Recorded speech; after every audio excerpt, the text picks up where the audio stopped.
This is an Insane Cast production. You're listening to Thanks for Watching the All Movies Podcast. With your cast, Beth, DJ, Jimmy, and Adrian.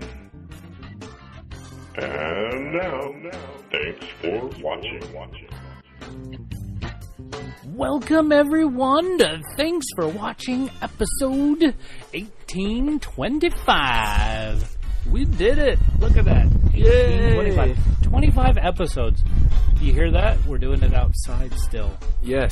It's super windy. I don't even think they're going to hear it, though. No, yeah, it'll be low. It'll be great and low. Well, hey, y'all. I'm DJ coming to ya. And I'm Adrian. There he is. And right over there. Hi there. It's me close to the mic. Yay! We're all happy. I have a new IEP goal. To be within a more audible range of the microphone. There you go. 4 out of 5 trials, 80% accuracy, as measured by listener feedback. Yes. And I cherish your feedback, so give us more. Where might our listeners give that feedback to? Where to? Okay. Well, we can get feedback from our phone number. Yeah, you can text us. We don't get it from the phone number. We get it at the phone number. At the phone number. Yeah, from y'all. Phone number, text it or send a voice message, or just meet me at my work, I guess. Or Twitter. That's right. So, phone number 512-PODCAST. That is 512-763-2278. And then, you can click on that on our website. You go to our website, www.tfwmovies.com. And that is www.tfwmovies.com. And hey, fun fact there, you go to our website, not only can you find all the wonderful places that you can find this podcast, including TuneIn just recently. Yes. But you can also find our email address, which is listed right there. And that email address is shoutout@tfwmovies.com. And that is shoutout@tfwmovies.com. There you go. I hope you had your pen and paper. Don't be OUT in the cold. That's right. And email. Yeah. That's right. But you can also For real. You can also send us something on the FACEBOOK. Nice. Or the TWITTER or the INSTAGRAM. Or at TFW Movies. That is where it's at. TFW Movies. Amen. Yeah, so there, send us some feedback, or not feedback, or whatever. Hey, you'll have to tell us what we're doing good. I'll tell you. We need a little love. A lovin'. Yeah. I'm so tired of hearing what I'm doing wrong. No, just kidding. But you know what we're doing really good is we're talking about movies.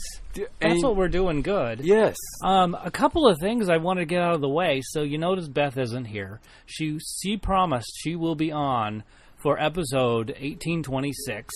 I thought she retired. No, she didn't retire. Well, she's been so busy with this, first of all, losing her keys, but been going to the movie theater, the live theater, Old Coloma Theater. It's amazing what losing your keys can do. Okay, so Old Coloma Theater. Yes, at the Old Coloma Theater. And so tonight is an audition night. I do have to talk about last week's show a little bit, because I mentioned something about somebody at the end of a movie, God. Christopher Robin dying, and you gotta fix that. I gotta fix that. You really do. So this gentleman, Richard Sherman, he actually is very much alive, and he is not one of the. He did not pass away. He's not dead. He is not any of the 9 old men, but he is one of the Disney legends. So he was at the end of Christopher Robin at the credits, but he is credited to singing or creating the song "It's a Small World." We all know that song, right? It's a small world after all. Okay, and then also Winnie the Pooh, if you would believe, Winnie the Pooh. Winnie the Pooh. I don't remember the rest of that song, so but it was stuck in my head. All right. So, but anyway, again, he's very much well alive. And when I thought about it and like asked Penny, there was a big real. Here's the sound. Smack my head. Like, oh my goodness, I can't believe it. So I needed to talk about that. And then we actually had another feedback. A gal named Jane, nice lady. She wanted us to talk a little bit about the Screen Actors Guild changing the Oscars to having a category of most popular feature. Oh, yeah. Okay. So I am not on board with this. That takes away all the whole art policy behind. Yes. Why do you have the Academy giving the Academy Award? It's not the popular award. If you want to do that, go to the top, the charts, the Teen Billboard. Choice Awards. That's the popular vote. You know, those are popular. But ask Casey Kasem to come back and talk about it. Yeah, and so how do they come up with that? The answers that the most money made on a film that year, is that the most popular?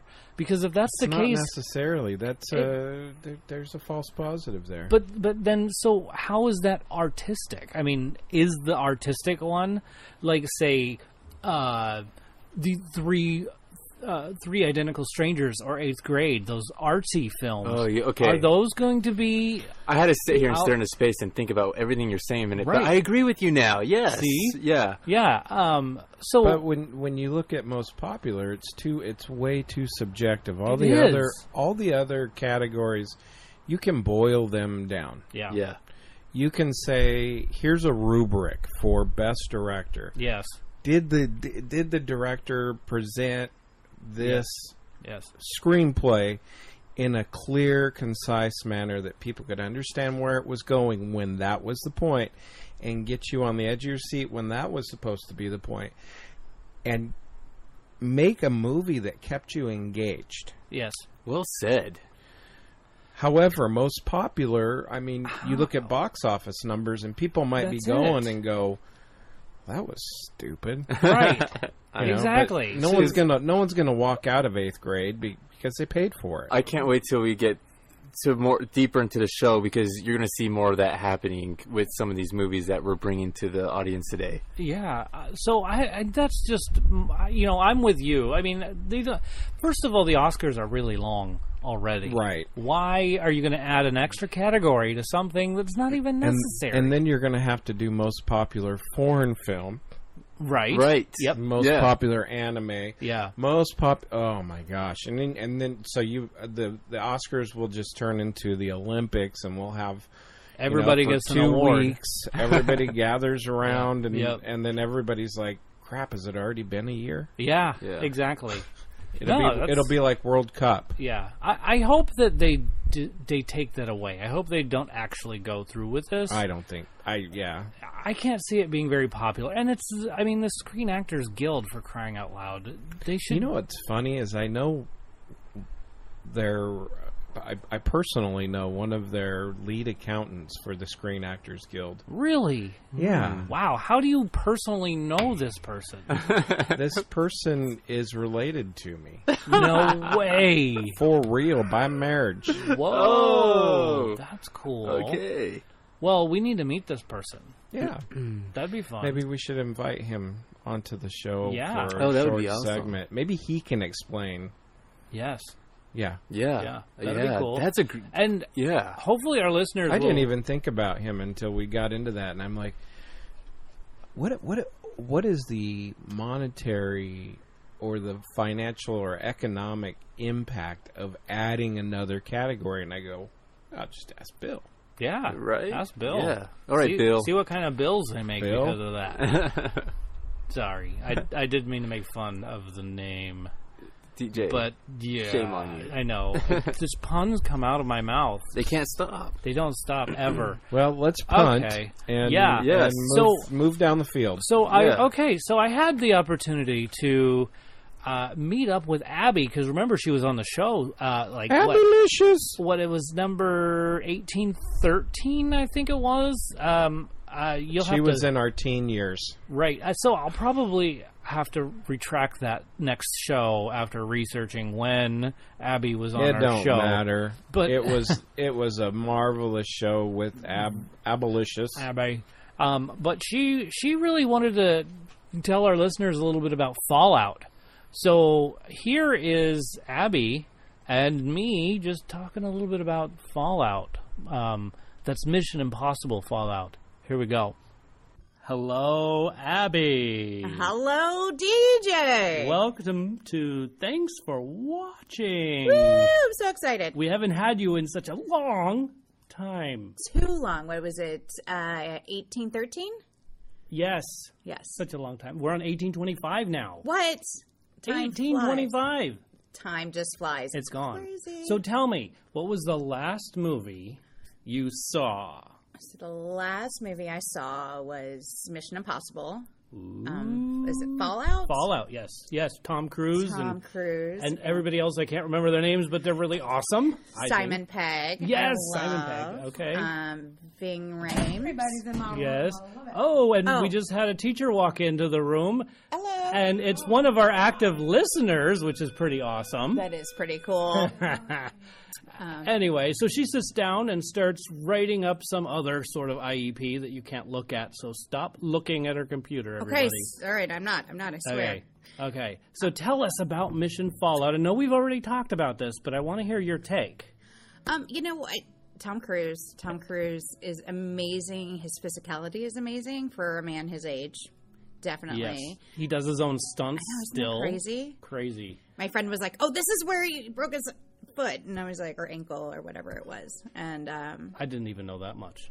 Yeah, so I think, okay, here's my theory. So they had to delay filming on Mission Impossible so much that when Henry Cavill had to go back and reshoot for Justice League, that's what cost $10 billion to CGI his mustache out. Right, he was still I remember filming. that. Yeah. So I think that might be the reason why. I don't know. I just want to blame it on Tom Cruise. Okay, blame him. All right, Tom. Sorry, you're getting the blame. And Henry, he's so hot.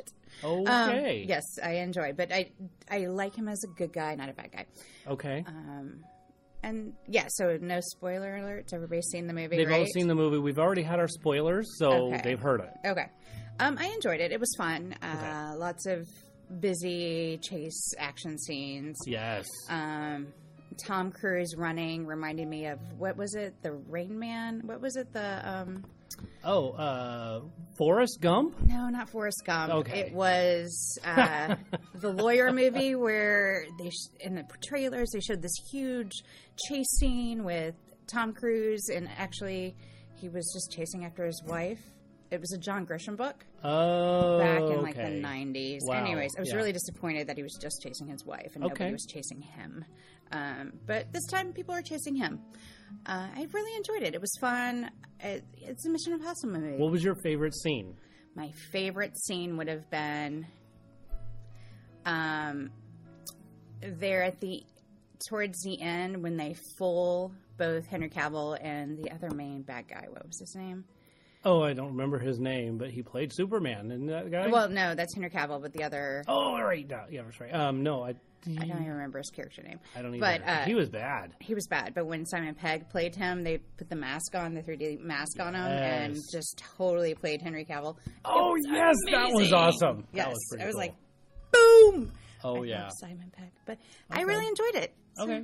Thank you for having me again. I'd love to come and see you guys, and I'd love to meet Adrian. Okay. Yeah, you will. Yeah. You will. He works for your company right now. Nice. So I have to run into him sometime. You will. So I'm excited about that. Cool. Well, thanks for being on the show. Thanks, DJ. I appreciate it. Thanks for watching. Bye. Bye.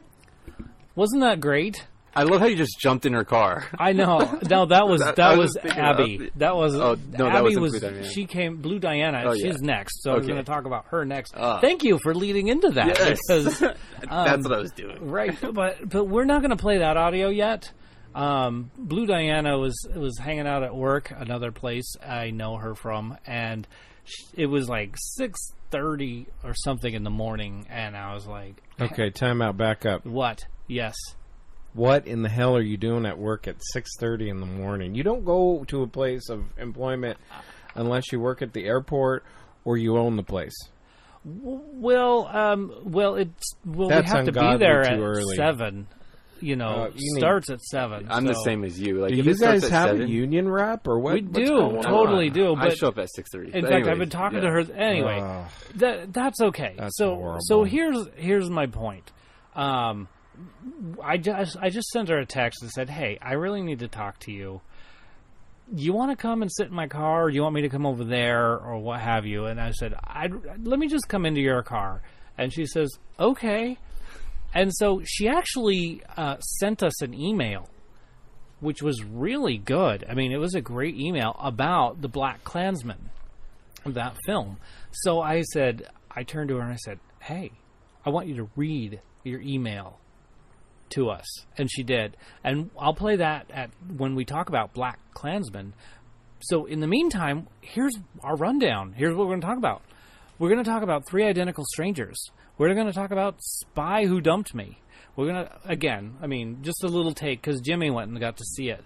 We're going to talk about 8th Grade, Death of a Nation. Look at all these movies. The Meg. We're getting more colossal. Yeah. There we go. And BlackkKlansman. And it looks like we might even talk about those in that order. Is there one that we're missing? There is one that you're There's missing. one missing. We're missing one? BlackkKlansman. Yeah. I don't see what we're missing. I would look on a certain app, but they don't allow it any longer. Oh, they don't allow it? I don't have my phone. Because I know I've seen 3 films. Yes. Christopher Robin. Won't You Be My Neighbor? Won't You Be My Neighbor? I'll throw that on there because there was another one too. we're going to talk about that right after Death of a Nation. I do believe there's another one as well. There is another one. Look at all these movies. We're going to save the listeners the pain they're experiencing now, so they don't have to. 8th Grade? Yeah, that's on there. That's on there? Okay. Yeah, 3 Identical Strangers, Spy Who Dumped Me, 8th Grade, Death of a Nation, Won't You Be My Neighbor, The Meg, and BlackkKlansman. I know you wanted to go see McQueen. I did want to see McQueen, but you didn't get to go see it because the trainer made you vomit. Yes, that's right. I forgot about that. Did you guys go see Sorry to Bother You? No, we did not see Sorry to Bother You. We wanted to. Oh, I wanted to see that one too. Yeah, there's a lot out we just really wanted to see. Blind Spotting? We did not see Blind Spotting that was because another that one. movie theater was too potted. Yeah, that was the potted one. That's the one we were going to see, but ended boxing. up seeing Christopher Robin. But we're also going to talk about the box office numbers. Streaming, we do have some streaming a little bit. We do have another challenge, and let me tell you, Blue Dianna wins the challenge game again. God. Man, she is kicking some. She's gonna win an award. Serious. I know. We really need to. We got to get something for her for real. Yeah, because and somebody out there has to beat Blue Dianna. It has to happen. And she's like, really? You're trying to get people to go against me? What? Yes. No. Goodness. Let's get Not go against you. No. Join you in the Join cause. me. Yes. That's it. That's right. Healthy competitiveness is what our nation was built upon. True that. True that. We'll talk about next week's openings because there's at least 3 we want to see. I won't talk much about any of the other films that are out because I never know if they're actually going to come out or not. And then some future films because there's a popular one that I saw a trailer for the first time, but not like a teaser, but we saw an actual trailer. So it looked interesting-ish. Just another one of those alien type films, but I said too much already. So I think it's time for stuff we're putting in our eyes. Oh yeah. There we go. And first of all, let's have Adrian talk a little bit about 3 Identical Strangers. Okay, so this movie's kind of old, but we already talked about it. I didn't want to see it. I saw it. Old? It's brand new. Is it? Oh, I thought it was kind of old. I mean, it's like 5 weeks old. Oh, it's bad. yeah, okay. Yeah. it's like 5 weeks old. It's okay. To me, that's old at this point in my life. It's almost antique. Yeah. Okay. It's vintage. It's vintage now. Yeah, yes. it's been out for 5 weeks. Great movie, though. Tell us.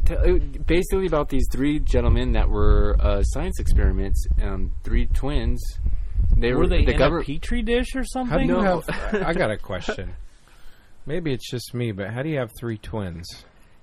Or 3 they're triplets. One set of triplets. One set of triplets.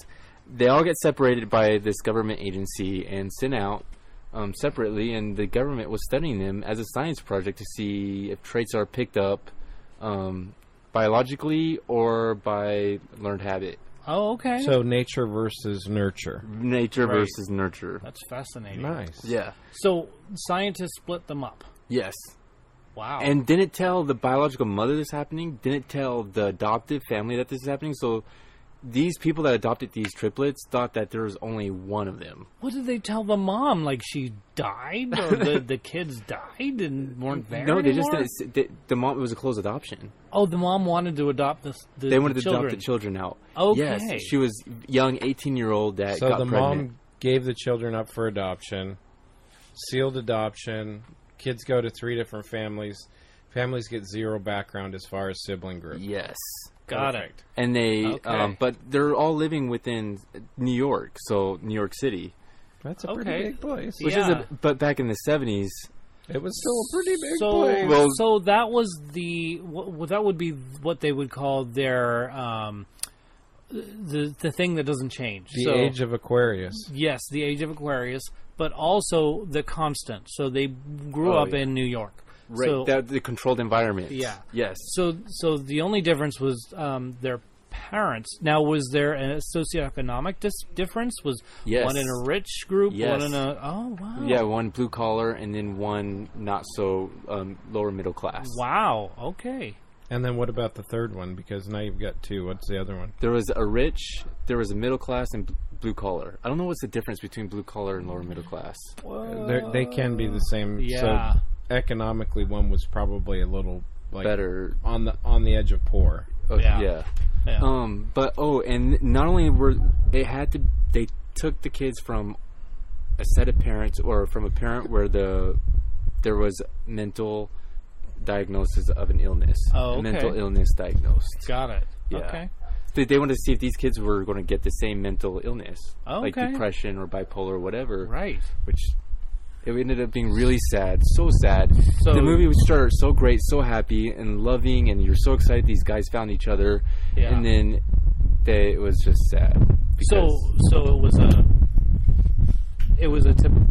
Okay, if the wind would stop. It was The wind is brought to you by the California Fire Department. Right. Yes. So it was your typical documentary where everything kind of goes wrong. Drama almost. Yeah. And you know what though? It wasn't. There was nothing. They didn't dramatize any of it. It was a straight documentary. Wow. Nice. Yeah. Okay. There's a lot more of that going on, or either that, or I'm just realizing there's a lot more of that happening. Yeah. And you know what though? I'm loving documentaries right now. Cool. I'm very loving good. them. That's why you wanted to go see the McQueen. Yeah. Because that was a documentary as well. The fashion designer. Yeah. Yeah. I want to see that too. It looked trippy, and I scheduled for it. Did I schedule for it? I think I did. I think I e-ticketed it. And I didn't go because my trainer kicked my butt. That's 2 e-tickets you didn't go to. Yeah. We'll talk about that again later. Yeah. But that's so funny. No wonder that company's... No kidding. Oh, my gosh. Wow. So, what was your takeaway from that film? Oh, I love that you asked that. My takeaway was don't always trust the government. Really? Don't trust the government. Trust the government. Yeah. So that saying, we're here from the government to help? Aha. Yeah. Oh, that's right. It's one of the 3 famous fake news. Okay. An overall impression of this film. What would you rate it and all that? Honestly, I know I didn't seem that excited about talking about it, but I would give it a 8.5 to 9. 8.5 to 9. Because it grabbed your emotions. The energy in the theater was amazing. I mean, people were feeling happy and crying, and you just felt everything. It grabbed your emotions. It kept you at the edge of your seat. as Jimmy was saying, does a movie, these things that the movie can do to you, is it doing it? And it did it for me. Yeah. So. Cool. Okay, cool. Very nice. Did you happen to see this movie, Jimmy? No. No. Okay. Excellent. No, but I would like to see this movie. Got it. However, not readily available. Yes. Not available to you. What about you did see The Spy Who Dumped Me? What's your take on that? I did.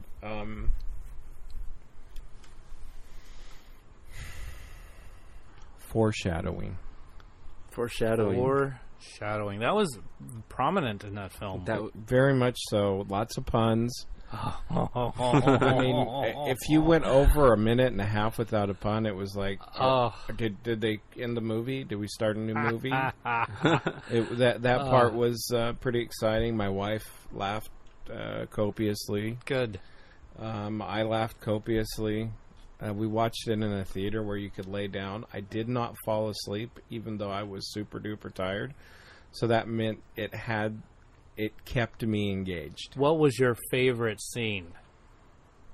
Oh, had to do with the crescent roll. Oh, really? Oh, gosh. Yeah, I just thought that was funny. That was funny. And so tell me, I have to know what you thought about Toxic Shock Syndrome. Honestly, I don't remember. I don't remember it. He thought it was so hilarious. It was. Where she hid the drive. Oh, yes. Oh, yeah. I get where you're going with that now. Okay, yes. Yes. In a location that everybody's been. It's some Everybody started out there. Everybody. Okay, yes, everybody has. Anybody who is alive started out where the drive was. Yep. Yes. We're all from the drive. Yep. Okay. So it's the start line. I don't know. I didn't really. Yeah. I thought that was hilarious. I don't know why. What did you rate it at? Truth, like a 7. Okay. No, that's fair. I think that's a fair grade. Nice. What was your biggest takeaway? My biggest takeaway is the good guy's always a bad guy and the bad guy's always a good guy when it's a spy movie, and you're never going to find out until the end, if at all. Yeah. Okay, yeah. It's a shell game. It's an emotional shell game. Yeah. I felt like I left the New York subway and the guy was up there with the cards. Yeah.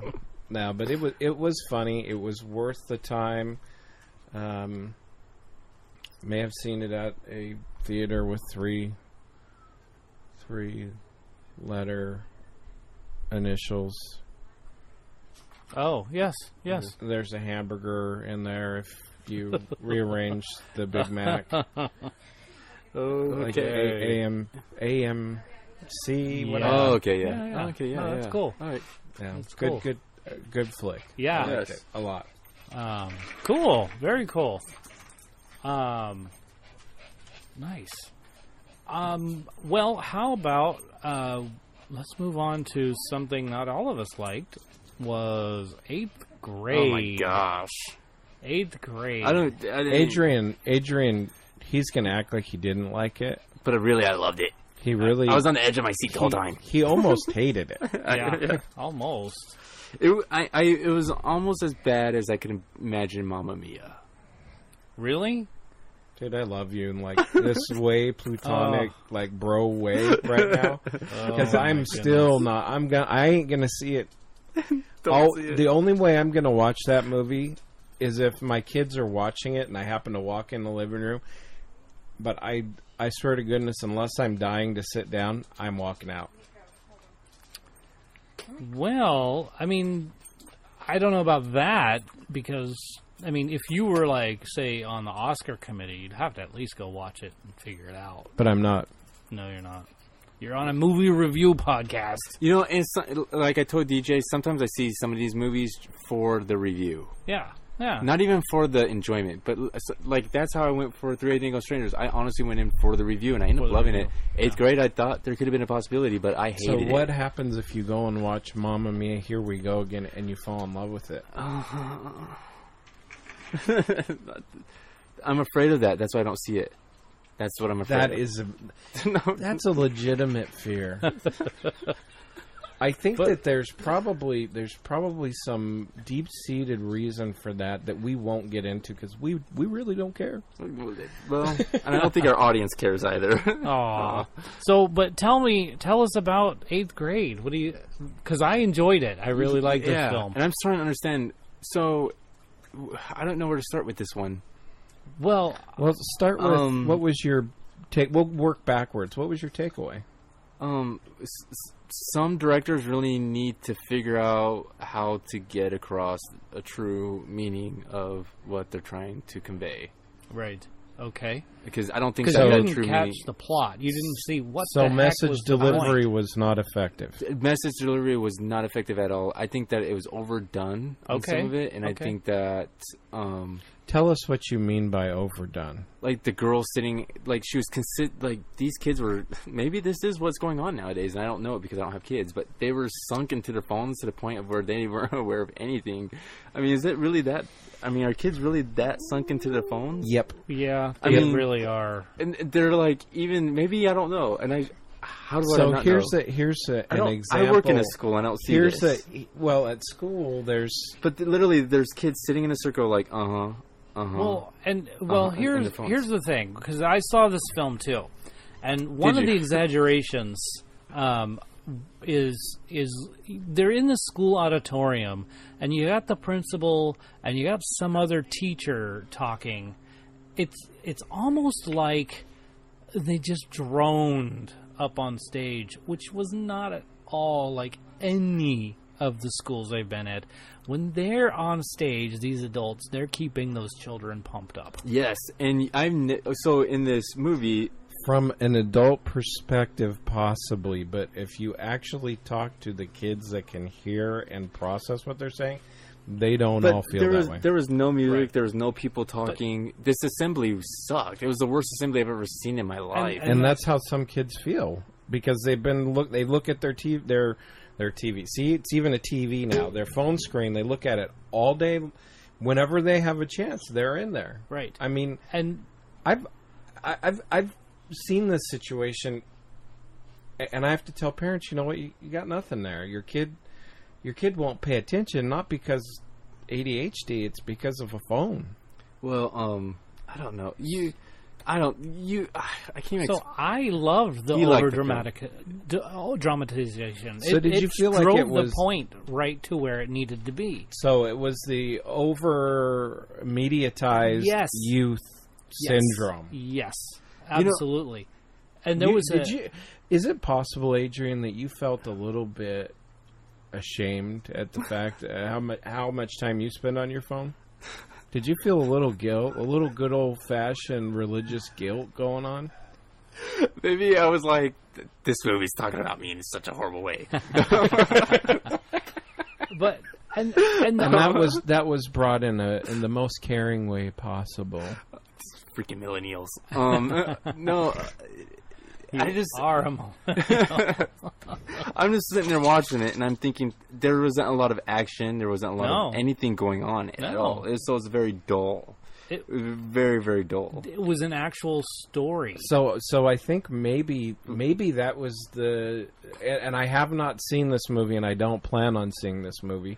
But maybe, I almost wish you would. I kind of want to. I want you to see this movie, and I want you to see Mamma Mia too. Just because I'm not happy with you right now.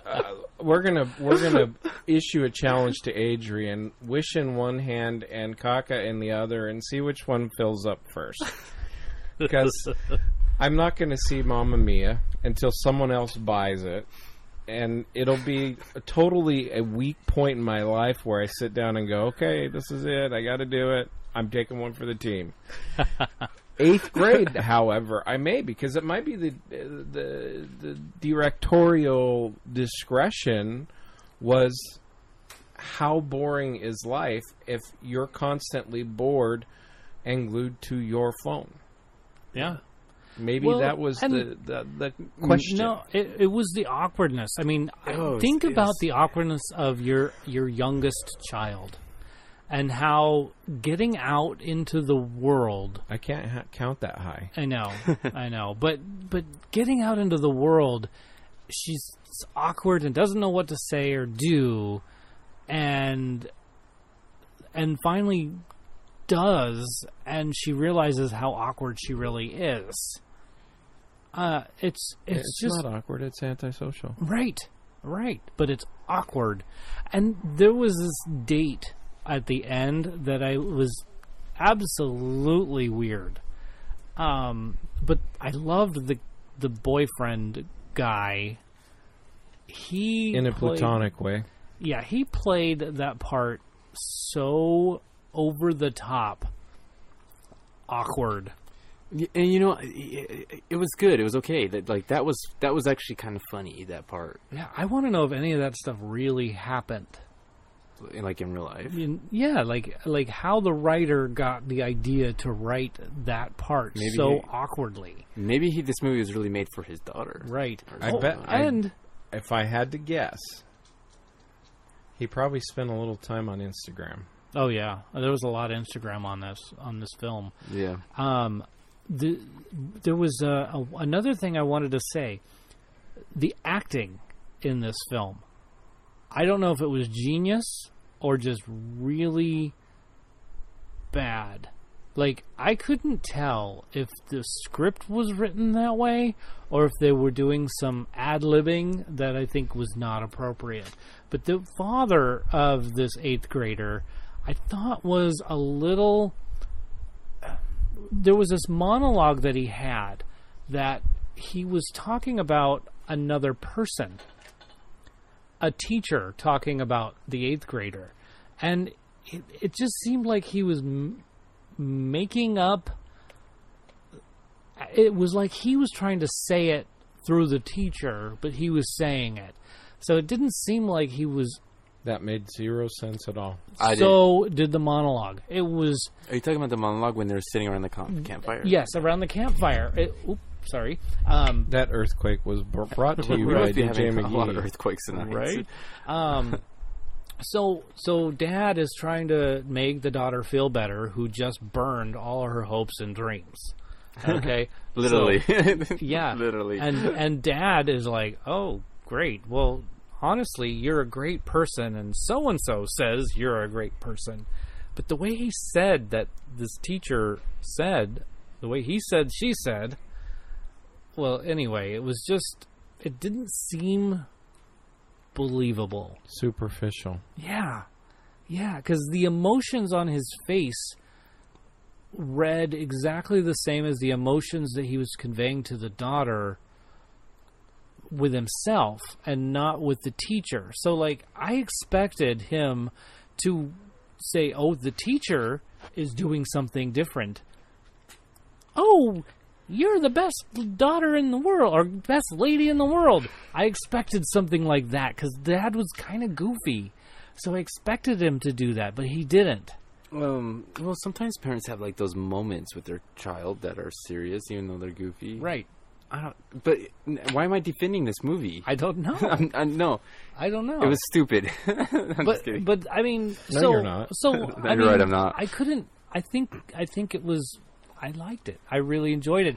And the one thing that I thought most of all was the best part of this film was the music.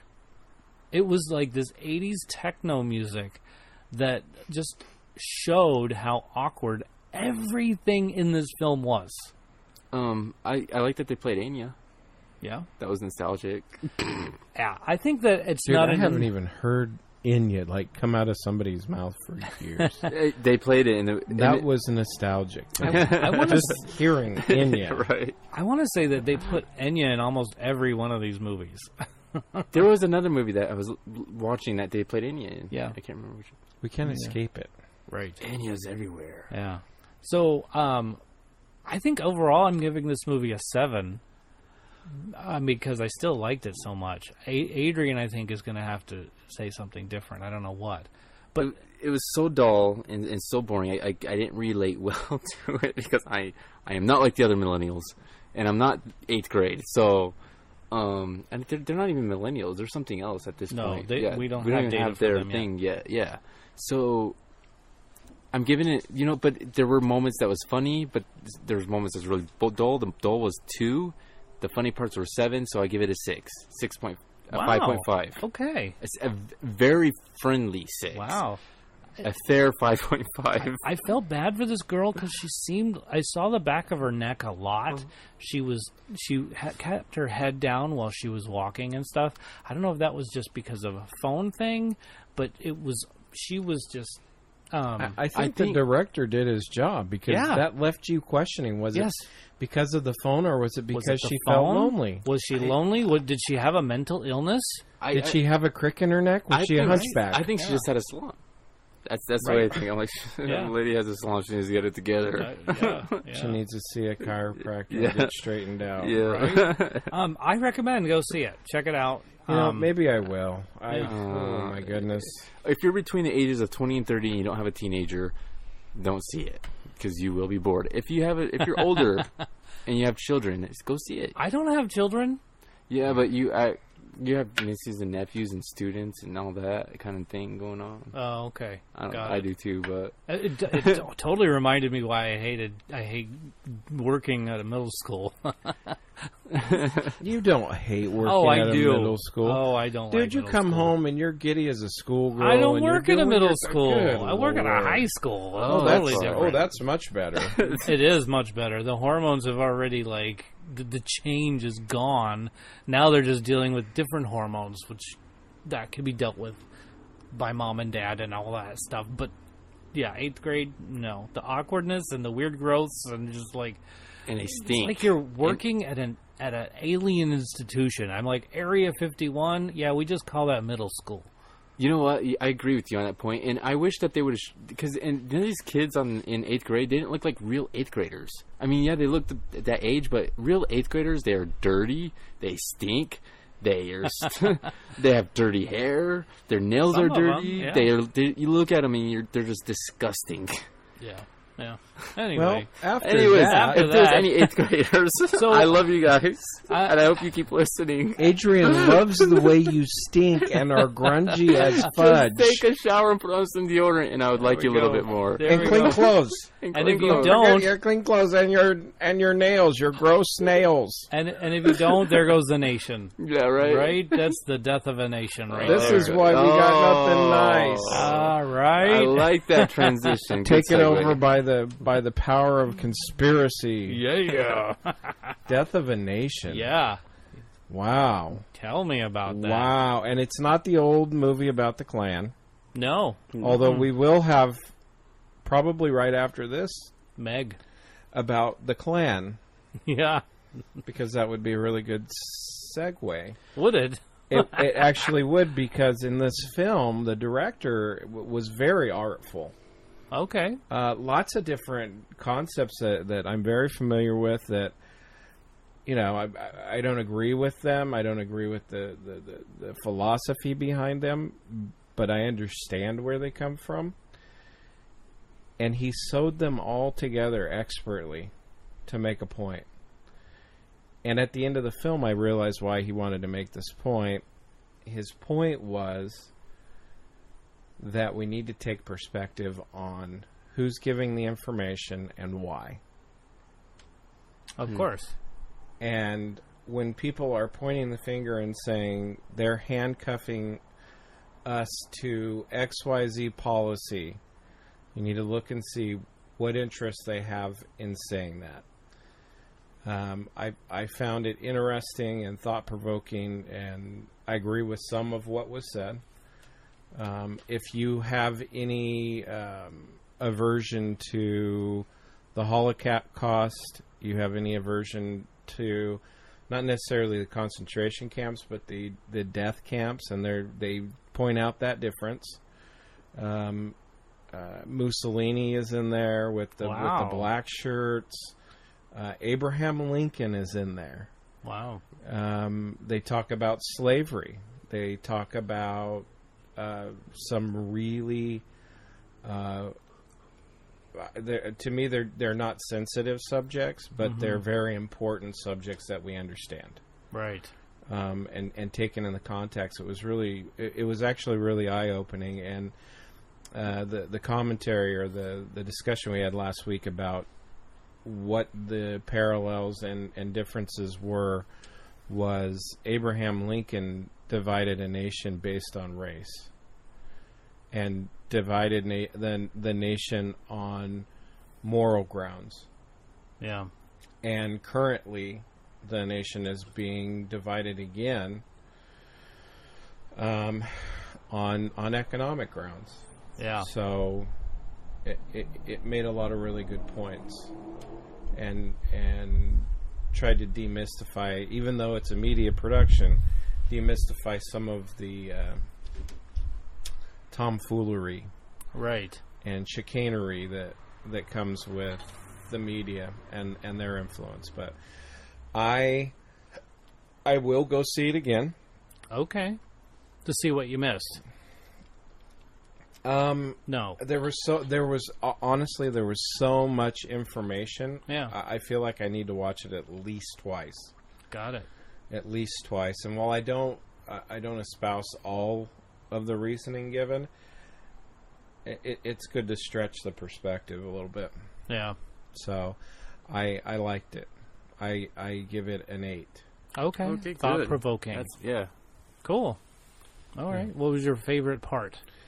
My favorite part was the illustration of a lot of political, social, economic concepts put together to show someone's perception of the difference between conservatism and liberalism. Yeah. And in their perspective, which political theory imprisons people and their thoughts. Got it. Cool.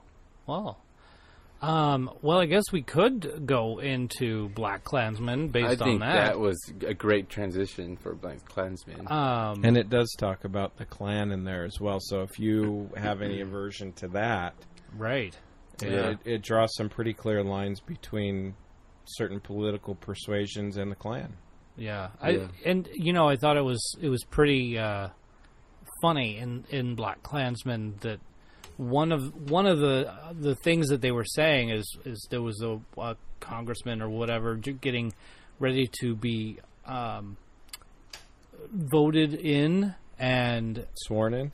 Not sworn in, but elected. Thank you. And so they were saying, well, gosh, like somebody would vote in a guy like that to office, and just totally. I mean, a lot of this was funny. Blue Dianna sent us an email about this. Yes, that's yes, and so that was what we were talking about earlier in the show. So I want you to hear the audio from Blue Dianna. Here you go. Dianna. Here's what happened when I got into her car. When you're jumping in people's cars. All right, podcasters, I got this great email from Blue Dianna, and so I decided I'm going to just jump in her car and surprise her and tell her, hey, read that email for me so the listeners, that could be you, Lisa, or anybody else, can hear Blue Dianna before she's been drinking. It is Friday. It's Friday. So let's have Blue Dianna patiently read what it is that she said in that email toward me. Great movie with wonderful acting by most. John David Washington, Corey Hawkins, Jasper Pakonin, and most especially Mr. Nuanced Chameleon himself, Adam Driver. Some well-placed humor made the subject matter more palatable, but it was still unnerving. I couldn't always laugh along. Some of the characters and scenes were perfect metaphors for the type of hate, but also of tolerance, we still encounter today. For example, the dumb, funny guy is still dead serious, and there are many, many like him. One particular scene near the end was an earnest supplication or challenge to law enforcement. I hope they accept. It's too bad a movie of this nature has yet to become irrelevant. 4 out of 5 stars. Get out and see it. I agree. Get out and see it. I saw it last night. You did? It was awesome. There were scenes where, like you, I didn't think I should be laughing about it. Yeah. People laughed quite regularly, but I was just kind of too disturbed to laugh along. Like, obviously I did laugh in some of the parts, but like I was just, that stuff happens. The description that John David's character gave, where he pretended that he was white and that he had a black neighbor friend, that happened to my boyfriend. My boyfriend is half black and white, and when he was little, he had a white friend across the street, and apparently the little friend let it slip later that he couldn't play with him anymore because he was an N-word. So that was sad. Like, that made me cry. But I mean, the movie is uplifting. Like, I don't mean to make it sound like the movie is depressing. It's just reminding us of the work we still have to do. It's a good reminder of that. In fact, they showed at the end some images of today or 2017 and just how much work we have to overcome. Yeah, exactly. It's just, but it was still a great film. It was a good story. And it was, what was the quote that they used? They didn't say it was a true story. Do you remember what they said? No. It was faux real. Oh, yeah. Is that what it was? Faux real? Faux real? For real or something? Something like that, yeah. I mean, it was based off what really happened, but... I didn't realize that really happened. Oh, it did. Yeah. That Ron Stallworth was a real police officer. He really went through that, wrote a book. And so then Jordan Peele found this book and got in touch with Spike Lee and told him, you should make this. So now... And he did. Yeah. Great film. Hey, from Blue Dianna and I... Crackhead Blue. Crackhead Blue. I don't think we've introduced you as Crackhead Blue yet. We're going to call you Crackhead Blue from now on. Go see this film. Yes. Excellent film. Go see Adam it. Driver. Woo! All right. Thanks, Blue. Yep, you're welcome. So she had some great points there, didn't she? She really did. Because one of the problems one of the issues that she was having with the movie, I was having as well. Right. And so I'm grateful that I wasn't alone, because in the theaters, there were moments that I felt alone with those issues. Yeah. But I wasn't the only one. Like, should I be laughing at this? This does not feel like I should be laughing at this. There was... Well, we just had a moment of that right before the show. with the classic Dave Chappelle. Oh, yes. Skit where he confronts racism like head on. Yeah, it was different.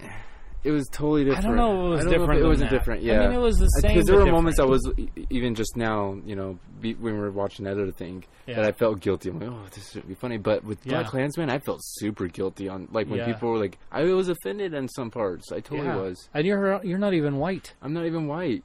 Yeah. That's crazy. Well, I'm half white. Oh, I almost forgot. Yeah. Oh, I almost forgot. Wow, I'm mind blown right now. I may have to take a little break here and gather my thoughts. Oh no.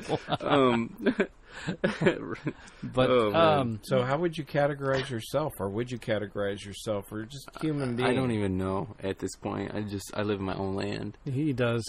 He's from Adrian land. I'm not interested in where you live or what you consider your country, but what do you consider you? I don't know. What's your makeup?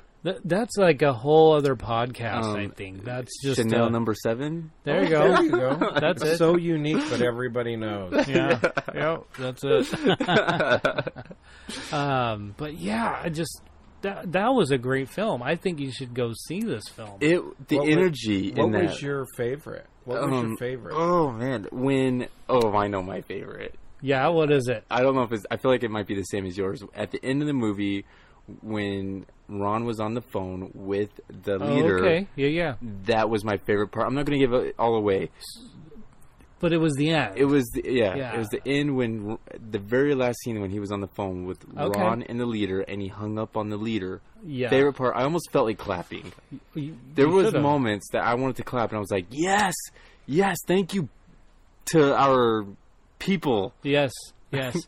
Our brother. One of my favorite scenes you pretty much saw in the trailer. It was the gentleman. Oh, I'm just blanking on his name right now. But anyway, the new sheriff or deputy coming in. Ron. Ron, yeah. Ron making the phone call for the first time, That was everybody in the police station just turns to go, what the heck? I mean, you could tell on their face, like, this guy... Like, Adam Driver looked completely shocked. Yes. His character was... And then when the thing was over, all he did was say, well, have fun with your new friends. Yeah. That was just awesome. So that was David Duke in the movie? David Duke. I don't know who David Duke is. He Okay, might have been. He was not in the movie. Oh, yeah, okay. I don't know. Yeah, I don't know who David Duke is. He was in the movie that I saw. Okay. Oh, okay. Oh, no. So, and one thing I forgot to bring up was the audience energy. Yeah. There was several points where people clapped, whistled, stood up and clapped, booed. Good. Yeah. Okay. It was like being at a melodrama. Wow. And I love that energy. The fourth wall was completely... There was popcorn thrown at the screen. What? Oh, wow. It was gnarly. Wow. Yeah, that really makes me want to see that movie now, like, wow. Legitimately. That's amazing. Sorry. Our audience was pretty good. I think they were... Our audience was a little too good. Like, do you think so? Yes. I wish there was more... There was a lot of energy, but it was so awkward. Yeah, like an 8th grader. So I think people were scared, but I think everybody felt black it. Man with a freshly shaved head went and watched that movie and laughed at the inappropriate times, do you think there would be an uprising? It wasn't, to me, that wasn't the most awkward point. The most awkward, I think, when at the very end of the movie, when they brought out things that are going up in our time, like when they were showing the documentaries of everything going on in 2017. Yeah, that was powerful. I think there was so much energy going on that people didn't know how to handle it. Yeah. I think that people wanted to cry. I think people wanted to yell and scream. And I think people felt frustrated, and I don't think nobody knew how to express it. Yeah. Maybe. So that's my goal. That's your goal? That's your... Okay. All right. New goal for Jimmy. So what would you rate this movie at? I'd give it a 9. A 9. Yeah, I enjoyed it. I've thought much about it, and I was thinking, does this movie really deserve a 9? And honestly, I don't feel like it does. It's not a 9 for me. Spike Lee even came up on the social media, thanking everybody for being patrons to that film. You know what, though? I personally would just give it... I'm almost at a point where I'd give it a 10. A 10? Yes. Wow. It was a great movie. It really was once great. when I think about it, I think about when I replayed the emotions I felt in my head, it grabbed everything on me. It literally it grabbed me. Okay. So, yeah, I almost think it is a 10. And I think it's, maybe a 9.5 and a friendly 10. Yeah. Okay. I never give movies 10s. They never get 10s. Never get a 10. Well... Today was the day. Today was the day. Today hit the buzzer. Ding, ding, ding, ding. That's pretty colossal there, Adrian. Yeah, that's huge. That's amazingly huge for you. Yep. Yeah. That's almost as big as a shark that I saw recently. Right? Yeah. The Megalodon. The Megalodon, the movie The Meg, which was absolutely... This movie made me laugh in parts that apparently you weren't supposed to be laughing at. DJ does a lot of nervous laughing. Oh, this wasn't nervous laughing. This was flat out making fun of film laughing. This was, it wasn't as... So it was sadistic. Sadistic, yes. So it's not like, say, Sharknado, where it's really over the top. That was a great movie, wasn't it? Lots of great puns, but they're going up to 6. By the way, they're releasing 6. The final, whatever it is, I don't know. And then the title is Sharknado 6, the last one. It's about time, and it really is about time because they go back in time to dinosaurs and stuff. Oh my god! Yeah, oh my God. Okay, so it's the Megalodon. Yeah, they get to see the Megalodon. Anyway, so the Meg though was just so many parts that looked so serious but weren't serious at all, and it was just You know what? Were you the only one laughing in the theater? No, I wasn't. There were people all over the theater laughing at the same stuff I was laughing at. Okay, so there was a scene. I have to ask about this. Okay. There was a scene in the trailer. You seen, the shark swimming in the ocean. Yes. There's a big party. Yeah. And then people's bodies start jerking around. Did you laugh at that part? Was that funny? I did, but I don't know if it's a party. Yes, it looked like a party. Everybody's swimming in the ocean. Okay. That's called being at the beach. Yeah, that was being at the beach. Oh, okay. I thought it was a party.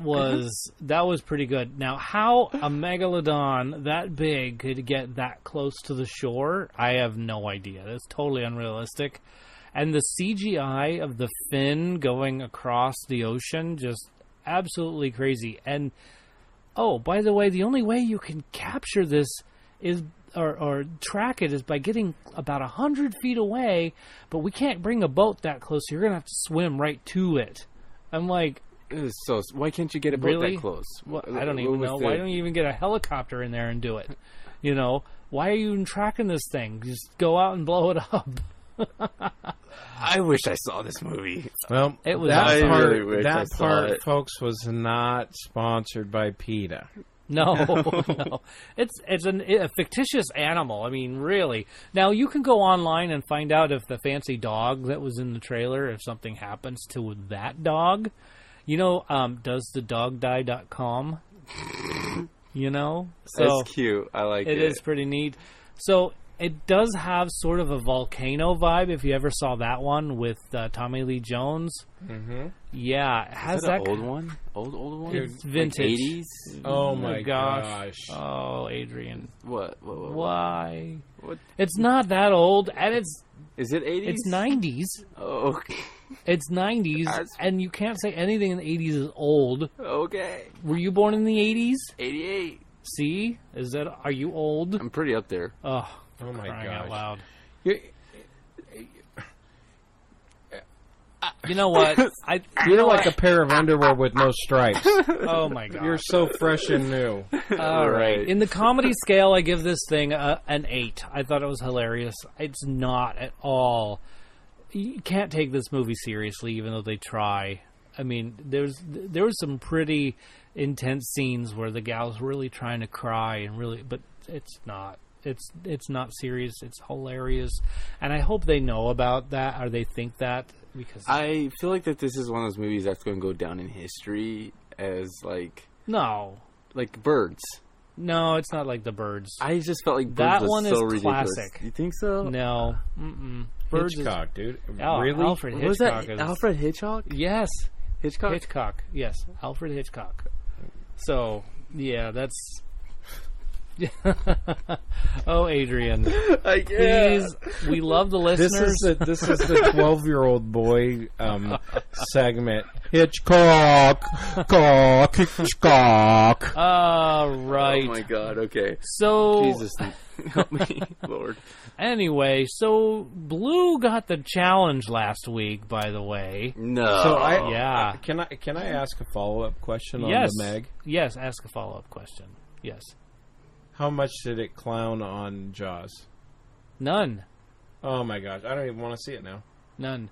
But it was pretty funny. Like, they mentioned that there was this guy who was totally afraid of it and was like, these scientists are out to capture this thing, this Meg. The scientists, they're not trying to get anybody else to go get it. They're not going to call in the people, like the military or whatever. They're scientists. And the guy's like, why don't we call somebody? Like, why do we have to get on a ship and go get this thing? We need to get somebody else to do it. Why us? Why? Doesn't make sense. Okay. It doesn't. Now back to Blue Dianna. Blue Dianna. There we go. She got it. Our challenge last week was Rush Hour, and she totally got it. Was that time we did? Can you hear and understand the words that are coming out of my mouth? That's the one. Okay. Good job, Blue Dianna. Yeah, I'm so proud of you. She got it. We need to get some people on the same ship as you. Yeah. So here's our next one. Here we go. This is a great monologue. I love it. Here we go. Oh. Oh, yes. Here we are. Oh, no.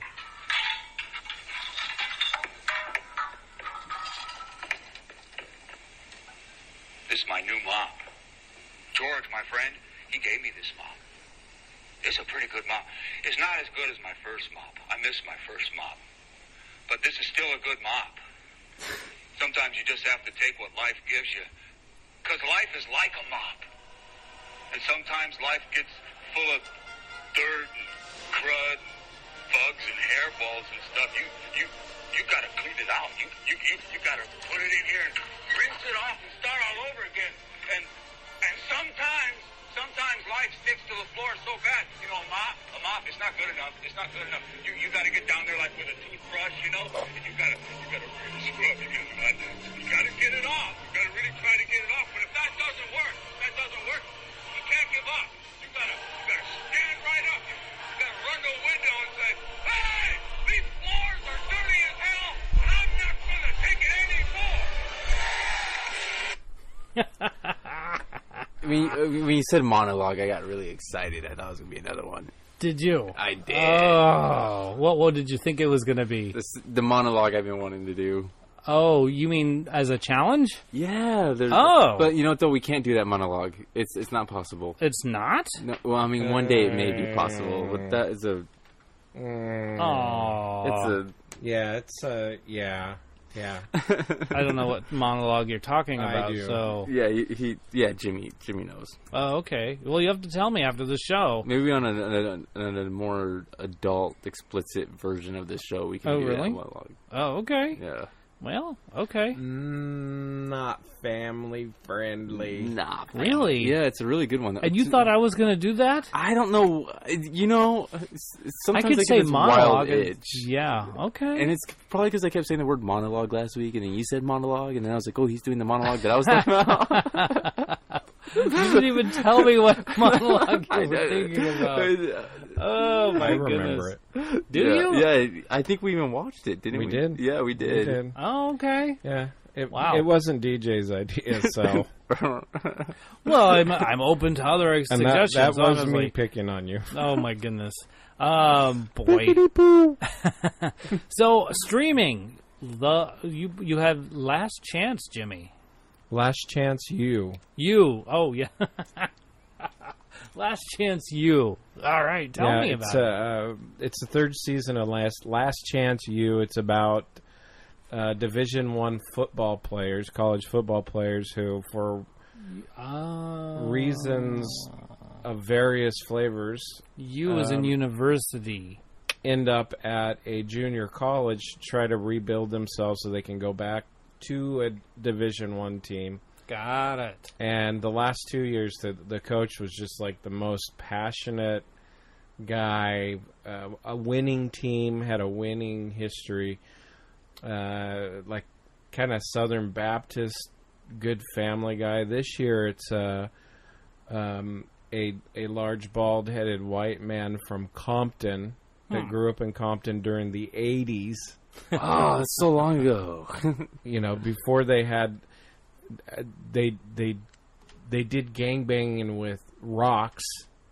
They didn't even have guns because it was the 80s. Oh, okay, They did run by rock throwing, but he goes in there and puts together a football team, and they have their ups and downs, and they show the struggles of kids who've grown up in economically and socially depressed areas, and just kind of a cool, feel-good show, and the coach is pretty passionate, so he lays into people all the time. Cool. No, I'm in a couple shows on it, so there'll be more to come. That's all I stream this week. Okay. Okay. Right. You're in the show? He's into the show? Oh, he's into the show. I'm a couple episodes in the show. Yeah. I thought you were saying you're in a couple of the episodes. I'm like, wow. No, Jimmy, I didn't know you were going. No. You're going places, man. No. And why are you here? No. So next is... what is next? Oh, next week's releases. Wow, we're already here. Yes. Yeah. Okay, so we're probably going to go watch Crazy Rich Asians. We just talked about all this stuff last week. Yeah. Alpha and Mile 22. All right, I'm not talking anymore about those because we already said we're going to go see those. And, Perfect. yeah. So let's have some box office numbers. Okay.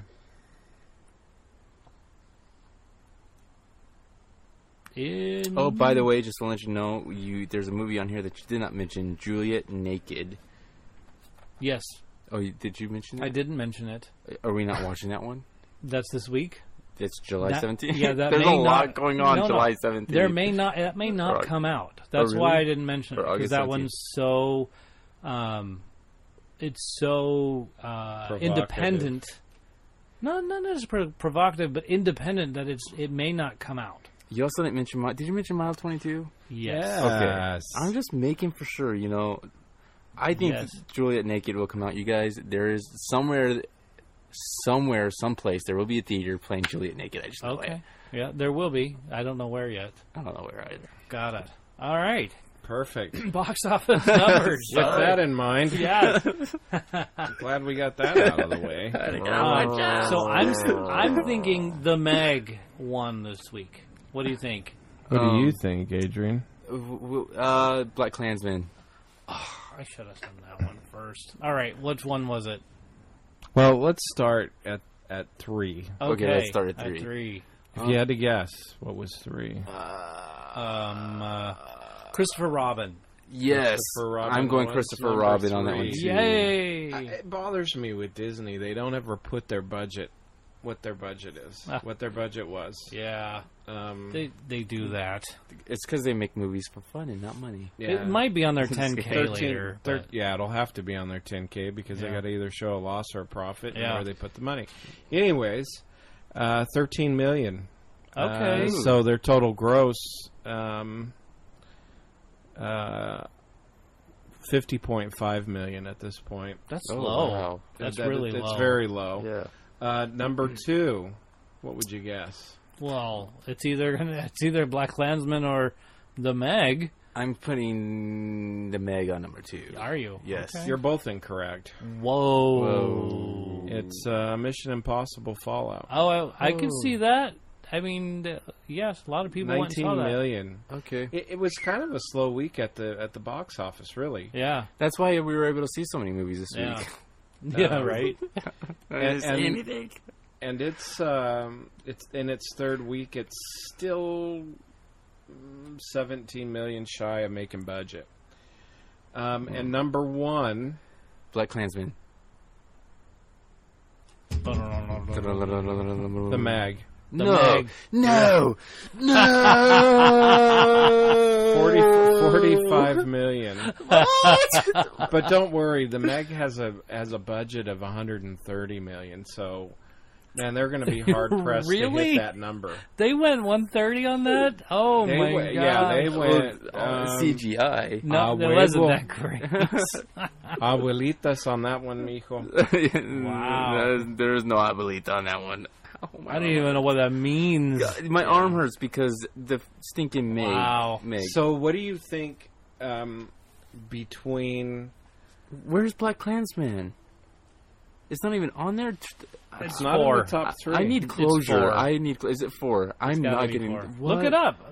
You have your phone right there. Slender Man was number 4. Oh, no. I can see that. And the BlackkKlansman was number 5. Okay. Not enough people see that movie. And finally, Mamma Mia, Here We Go Again fell to 7. Thank you. I like that it's getting down there. Yeah, but how do we just define? And here's a crazy one. 8th Grade, 1.6 million. What a Death good of run. a Nation, right around 1 million. Wow. Okay. Yeah. Wow. That's crazy. I still feel like Death of a Nation should still be more. Nah. It's a very polarizing film. Yeah. It very much is polarizing. It does exactly what it purports to do. Yeah. As far as Drawing a line. Drawing a line, right. I was going to look something up, and I can't remember. Well, you were going to look something up that was already said. What was the top 5 so, or 6? Hey, future films, we've seen some trailers. Night School, that's coming out really soon. Yeah, I want to see that. Yeah, that's going to be fun. Predator, don't look at that. It's spelled wrong. Okay, stop it looking at my notes. DJ is in no danger of ever winning any spelling bee or any kind of spelling anything. Hey, I cannot spell more than SHIRT. I am not looking at the notes. Don't look at the notes. But Predator is what it's called. I spelled it wrong, and then I hit spell check and hit the wrong button, and it went to predictor. At least they didn't do like Predicator or something. Right? Oh my gosh. So Predator, which I don't know. I could like it or I could not like it. Just depends on the story behind. Is it Predator. A remake? It's not a remake. It's an addition too. Oh really? But prequel or a sequel? It's a sequel. Because that was when I watched that movie originally back in the olden days. We took our mules and our buckboard and went to the to the theater. That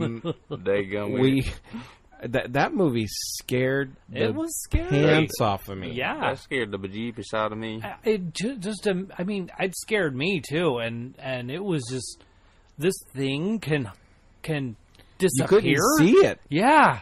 You'd and it's see hunting the leaves you? rustle. Yeah. No, oh my gosh. That was just crazy. No. Mm-mm. Yeah, it was gnarly. It's scarier than a megalodon because you can get out of the water with a megalodon. Anyway, you can't get out of the forest if it's hunting you. Nope. No. And it's faster than you. Yeah. Which is new dinosaurs running around the area in Jurassic World. I'm having nightmares in my head right now. Same problem. Like, as you guys are speaking, I'm literally having nightmares. You're welcome. Thank you so much. The other movie coming that they've shown another trailer for, Bumblebee. I want to see that one. I do want to see that one. And I'm going to take a stand just like I did with Fallout when everyone was like, oh, you're too stupid. Oh, gosh. Fallout was awesome. Fallout was good. Bumblebee's going to be great. Yeah. You can naysay, and we'll send you to watch 8th grade again. You know what? I'll see it. I plan on seeing that one, but I'm expecting to be very disappointed. Okay. Fine. That's the expectation. Here's the deal. If you watch it and you come out and you like it, you have to watch Mamma Mia, Here We Go Again. Start to finish, no bathroom breaks, no popcorn. Sit there, no phone. Okay, all right. It's a deal. Is that it? That's a deal. If I want, and you have to be honest. We're going to film your facial expressions the whole movie. Oh wow, that ought to be fun. We're going to go Facebook Live on that. I was like, goodness. I can lie, and I can't lie because you guys know me too well. Maybe I don't know. Maybe I can fool you on this one. Oh yeah, maybe. Yeah, you're pretty good at that. Yeah. You would feel guilty 10 seconds after you told a lie and be like, no, I wasn't. I did like it. Oh, my gosh. Wow. Well, what else do we got? What else do we have? Thanks for watching. That's it. You've been listening to Thanks for Watching. We are ultimately grateful for all of the listeners. All kinds of feedback. Remember, 512 podcast. Give us a voice message or a text message. I know Blue will. As soon as she guesses what the challenge is, she sends it like. Unless someone actually gets off their duff and beats her to it. I don't know. Well, we really need to start doing prizes. We'll We're see. Gonna get there. We'll see. Well, I don't know. We need to go live a new first. Switcher first. Yes, so switcher first. So anyway, audience, thank you very much. I appreciate it. We also want to thank Joshua Struthers, Big Checho, DJ McGee, Jimmy Harris, Beth Levine, Adrian Rondo, Jackie Harris, and Penny McGee. And I would like to do a shout out to... okay. Yeah, we got 2 new listeners, and I'm super excited to have them. 2, 3, 4? Well, 2 that I know of on my end. We have Kristen Lynette Haggard. Yes. And then my brother, Andre Rondo. Woohoo! Woo! Andre! Get him, Dr. Dre. Andre the Not Giant. Do you know, he's on the phone, and he's like, do not call me Dr. Dre. He's like, you have to call me Andre the Giant. Oh, there you go. So, obey. There you go. All right. Well, and thank you to our newer listeners and all the older listeners and all in between. Even the middle-aged listeners. There you go. Even the 8th grade listeners. Thank you very much. We appreciate your ears. Yes, we do. And cut.